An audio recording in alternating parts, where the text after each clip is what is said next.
We are currently being joined by Mamuntalo M. Advised Mtwangwa Power. He's the National Youth Chair of Jubilee Party. Anasema pia yeye ni communication and expert by profession. Na anasema kwa hiyo National Executive Committee of the Jubilee Party as the National Youth Chair. Also, he leads Two Cents Leadership Institute as the managing partner. Two Cents is a leadership and communications consultancy firm that develops the capacity of leaders through soft skill trainings within Africa.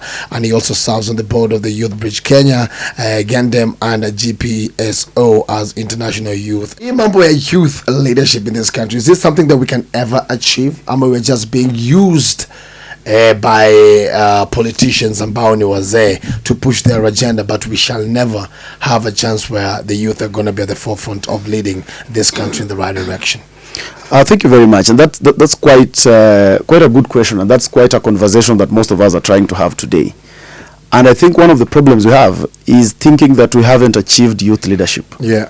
What we haven't achieved are the objectives of youth leadership. When you look at the country today, today we have the youngest leadership of this country. Do we? Yes.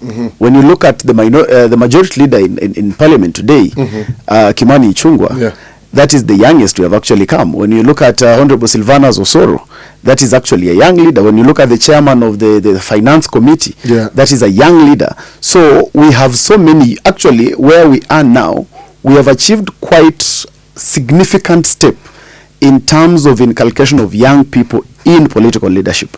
The question is, have we achieved the objectives that we hope for, yeah, in youth leadership? And because the answer would be a resounding no. And the answer would be a resounding no, because the objectives of youth leadership would be that then would be able to have a freer country, that would be able to have a corruption-free country, that as a country, our resource distribution and allocation, yeah, would be much better than it was before. But you realize these are things we haven't achieved. Now, we should be able to be looking at the fundamental question of why haven't we achieved this? And one of the fundamental issues is because we have embraced youth leadership, but as young people, have we changed our mindset? Have we put on the mindset of the young people, the mindset of the future? That is where the problem is. Because most of us are given the responsibility to lead, but some of us only do it the former, the old ways, the way it was done before. And that becomes a problem. And number two, we are the highest people in terms of numbers in the country. But when it comes to the choice of leaders, do we choose our leaders based on what we want the country to be, or do we still choose our leaders on the basis of tokenism? Do we still choose our leaders because of handouts? Yeah. Do we choose choose our leaders based on our tribal affiliation? And those are the nitty-gritties. So as young people, for us to achieve the objectives we so highly desire, yeah, we must first of all start with using our numbers to choose right, so that we choose leaders not based on our tribes, based on the objectives that we actually want to achieve. Not based on anything else, but not based on tokenism, not based on the money that we are being given, not based on handouts, but based on their credentials and dictates that actually this person can be a leader. And that will now be able to move us towards the objectives that we highly desire. Exactly. And if we are going to use the responsibility that we have, like electing our leaders who are supposed to be the right leaders, how come that we haven't made any strides moving forward? Because we've done that. You've mentioned three individuals, Ichung'wah, you've mentioned Osoro, you've mentioned Kimani, yes, but they were elected before they were given these responsibilities, right? Yes. So how come, based on those three examples and many other, we've had the Jaguars of we have the Jalangos, we have Toto, we have Totos. Yeah. How come we did the rightful thing of electing these particular leaders who were youthful, yet in terms of progress we are still lagging behind? One is sometimes because of, I'll explain it in two folds. Where one, it's the problem of the people, and then I would explain the problem of the leaders. The problem of the people, us, the electorate, is what is our expectation of the people that we elect. And sometimes our expectations of the people that we elect is what pushes them towards achieving objectives that were not desired. For instance, if we are able to elect a member of parliament to go and do legislation and representation, but what we expect more from them is contributions in funerals. Yeah, what we expect more from them is their contribution in our weddings. What we expect more from them is more of the noise that they make than the impact they bring. Then you push the leader towards doing the things that you are actually expecting of him. That you are expecting him to attend your birthday parties, you're expecting him to attend your funerals, you're expecting him to attend weddings, and you're expecting him to sing a narrative. Just any narrative that you wish. And that's why you'd be able to look at, for instance, the mountain region today. And it is more stylish today when you are an elected leader to just sing any narrative that Honorable Rigathi Gachagua is pushing. Just sing that narrative for the sake of your popularity and for the sake of getting elected. Yeah. So regardless of what he says, even if he says like the unfortunate statement that I had him saying on a YouTube channel recently, that 2007 will be like a Christmas party. When you come from that region, you are more like you're just supposed to defend it. You're not supposed to even see any ill in it. And that is one of the problems.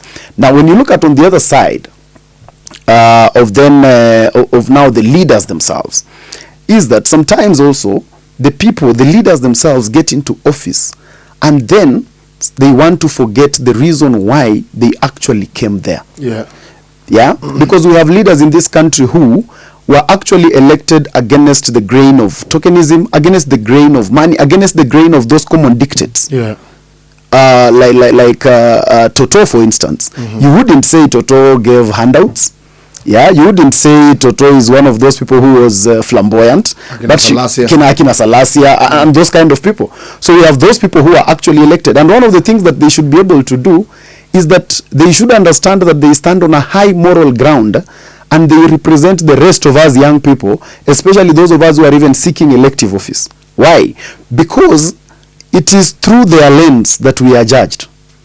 The people of Bungoma are going to look at, when they see Mundalo wanting to run for the Senate of Bungoma, they are looking at Salasia, they are looking at Toto, and they are able to say, do these people, have they done anything that we can be able to also say this young person can also do it? So it's unfortunate when we have the electorate trusting us, sometimes even with the pushing us against the grain of tokenism, but then we go and then mess up.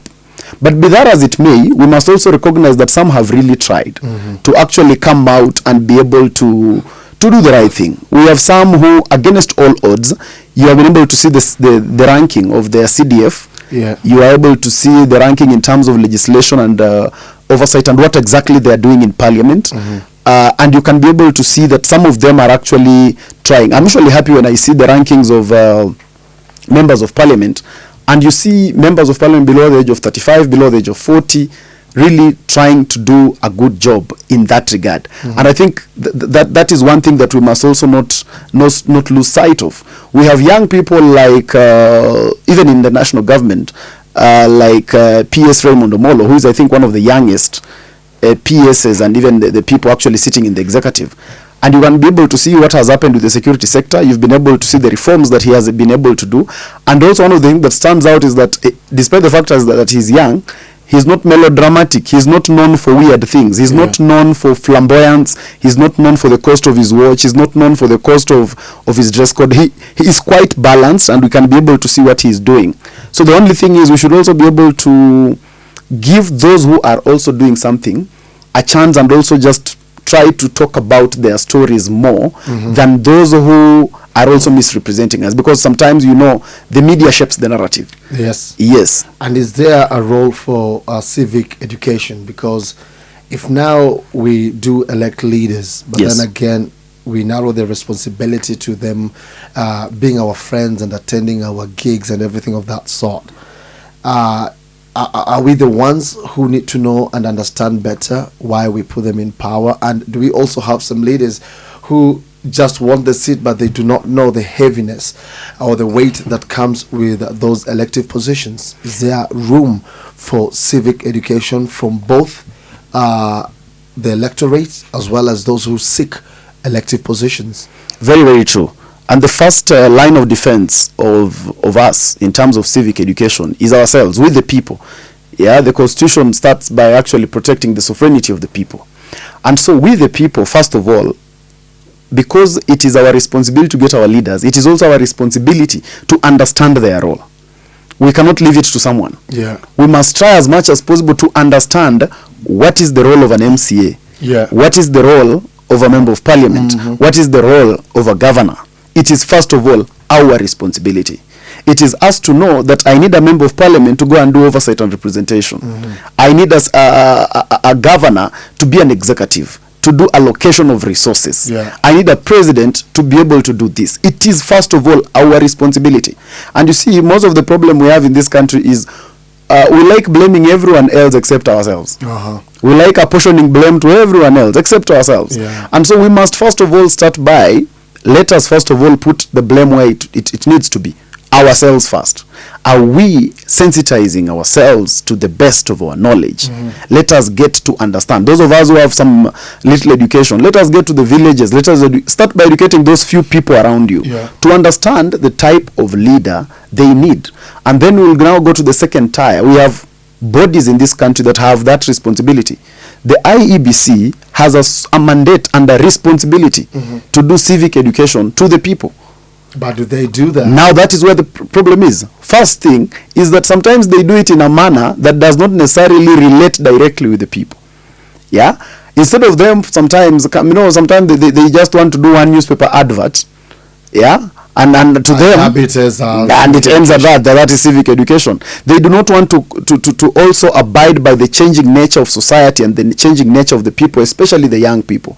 I would want to ask, as IEBC, as we head into the next election, I would want to see voter sensitization on TikTok. I would want to see voter sensitization here on Hot 96 on some of the most youth-friendly shows on Hot 96, not just on news.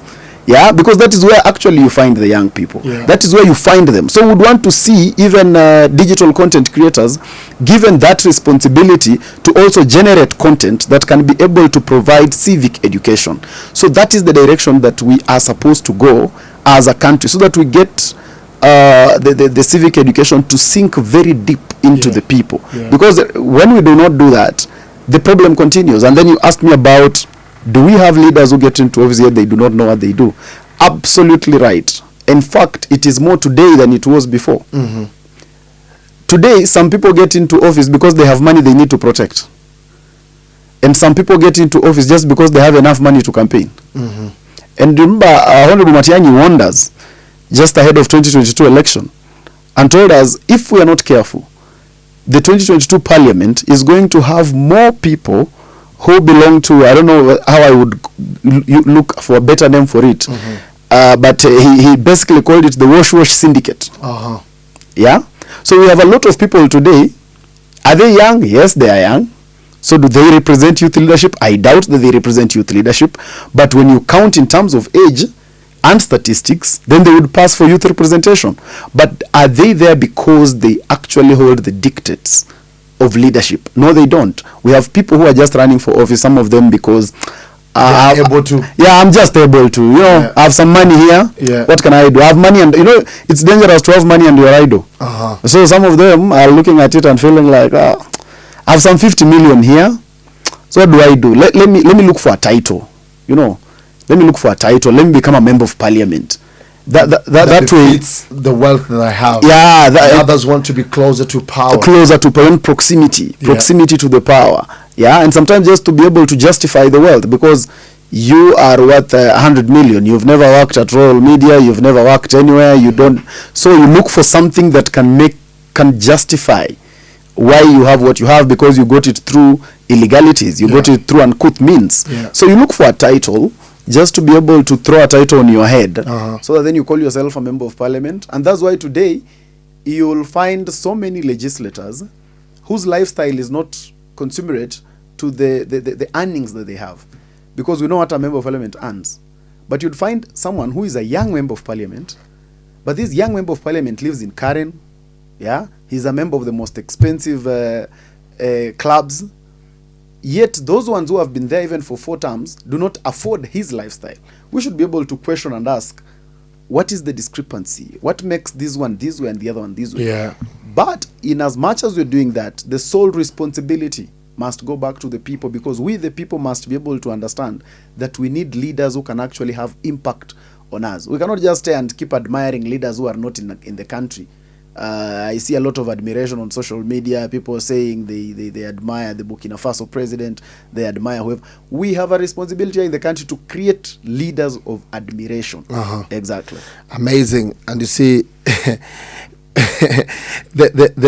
could it be a situation that has been created intentionally so that we keep remaining where we are as a country? Don't we have leaders who actually want to propel this nation going forward? Don't we have people who are tired of the backward nature that we normally approach our projects with and everything of that sort? So am I looking at it from a point of this is intentionally being done so that those who are in power continue being in power and those who are hurting continue hurting, so that the status quo remains? Of course, those who are in power will always want to remain in power. That is given, world over. But then we also have those who have actually come out and they are willing to cause a difference. Question is, have we given them an opportunity to cause that difference? We have some of the brilliant minds who have actually come up and said, I offer myself. But some of them have failed because they failed to have enough money to bribe us. For instance, Professor Pello Lumumba tried vying. Yeah. He never got it. Yeah. We've had people like Akina Ruben Kigame who presented themselves. Yes. And then they were judged based on their situation. Yes. Things like those. Yeah, things like those. Is it a wrong approach? It is a wrong approach in terms of when these people present themselves, they give us an alternative. Therefore, we cannot be able to say we failed to have an alternative. When they give us an alternative, we are able to compare. But also, I also keep arguing also and saying, despite that, we as the people who think we have the right credentials, we should not also come to the political scene as though to guilt trip the voter. Yeah? Because sometimes we come in just to guilt trip the voter. We come in and just put our names on the ballot and keep quiet. And then we lose and say, you see, they couldn't choose the right leader. Yeah. We must also come in understanding that it's a political arena. Yeah. And we must be able to do the politics to win elections. We cannot just come in, present ourselves, and just sit there and guilt trip the voter and say, you see, they did not make a better choice. We have a clean record. Really. Yeah. Because those ones who are winning are also some of the people that are not necessarily the best leaders have run once, twice, 3 times before they even clinched the seat. So it's war. Yeah, it's real politic. So we must come in ready to do the real politic to be able to win the vote. Not just to come in to more or less hoodwink and blackmail the voter and guilt trip him to make him feel inadequate. Because some of the people we are mentioning actually, they came in, yes, but what amount of work did they actually do to win the election? Yeah. Some of them came, but they did the least to even be able to win that election. So you must also be able to do more. You must come in understanding that it's duty. Yeah. That it's duty, it's service. You must be able to convince the voter. You must be able to change the mentality of the voter. If part of our problem is the mentality of the voter, then we must be able to play a role in changing the mentality of that voter so that the voter sees things differently.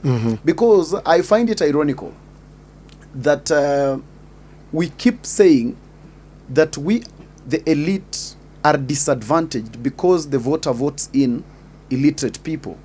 Then I ask myself, then what is the value of education?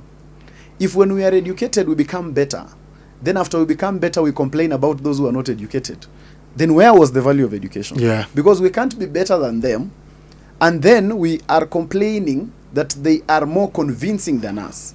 We should be more convincing than them because we are more educated than them. So we should not be able to quickly, as an educated elite, as people who think we have better standards of service to provide, we should not quickly always chicken out and start blaming the voter and saying, no, we must also be able to put in the work. And I think comfort and complacency has actually played a role. Exactly. Once we get educated, you forget about the role that your education should be playing in bettering this country. So long as your table is filled up with food, your bread is buttered, you are good. Yeah. And mostly why that complacence is because you have a job at Hot 96, so when it doesn't work, you'll just go back. You get.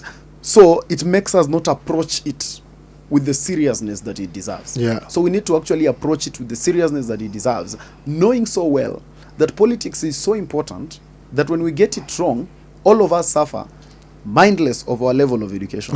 Because when policy comes up, it affects all of us. Yeah. When taxation comes up, it affects all of us. When the country starts tipping towards the north, all of us tip towards the north. Yeah. So we must be able to understand that that is how serious and how important actually the politics of the country is. So we can't just let politics be and say with us, you know, nowadays the blue chip white collar person like saying no. We even think it's cool to say no, I don't do politics. Yeah, we and think I don't it's cool. vote. I don't vote.